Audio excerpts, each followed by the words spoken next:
ay makakasama natin muli sila Pilo at Angas para pag-usapan ang Philippine Development Plan. Dito lamang yan sa Pilo TV.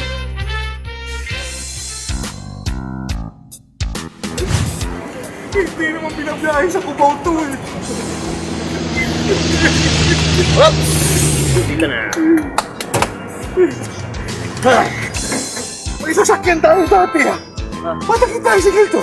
Eh kasi nga yung sasakyan, hindi pwedeng ipasada. Eh eto, di ba? Kumikita pa tayo. Pasada Cubao! Pero teka. Alam mo maiba tayo. Alam mo, nawiwindang na ako dito eh. Oh. Yung tambucho eh.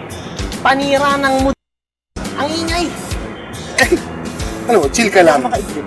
Chill ka, idlip. Wow, idlip pa. Chill ka lang, pre. Oh. Kapag lubusan mang na-implement itong tinatawag natin E-Trike project ng Department of Energy, posibleng hindi mo na ma-experience yung mga nararasahan mo ngayon. Tigilan mo ako ah. Mainit ulo ko. Pero teka, ano ba yung e-trike na yan ha? Makinig ka muna, no? Oh. Sigurado, lalamig ang ulo mo dito. Bahagi yan ng pagde-develop ng DOE sa electric vehicle o yung mga sasakyan na gumagamit ng mga kuryente imbis gasolina. Eh mabagal yun eh. Ano ka ba? Paano naging bagal yun? Electronic tricycle, e-trike. Oh. Tignan mo to. Mm. Oh, ayan, oh. Ito ang e-trike. Tanda mo yan. Higit kumulang 500 kilos yan. Kaya niyan magsakay ng 6 na tao. 6 tao bukod sa driver. Eh teka, paano ba maandar yan? Gaya ng cellphone, no? Gumagamit din yan ng kuryente. Kailangan mo lang yan i-charge. At kapag fully charged yan, okay, kaya niya tumakbo hanggang 50 kilometers. Eh mukhang mabagal eh.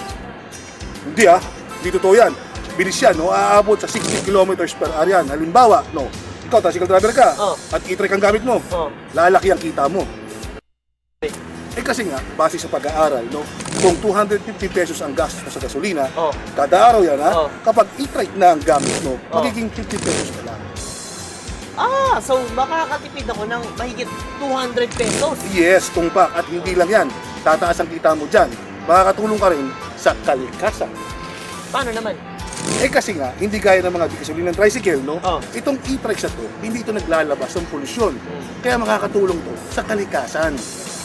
Ganun ba? Eh Oo. kung e-trike na lang sana yung binili natin. Eh di sana hindi maingay. Nakatulog pa ako habang nagtutulak ka.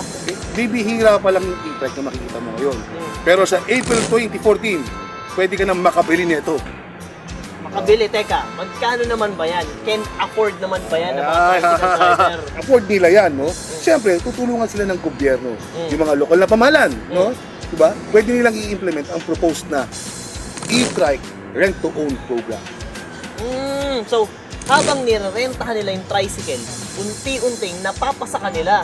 Ayos, hindi masyadong mabibigatan yung mga tricycle driver. Kaya, hindi lang yan, no? Ang Asian Development Bank, magbibigay din sila ng loan facilities para hindi gaano mabigatan yung mga kababayan natin na gustong kumuha ng e-trike.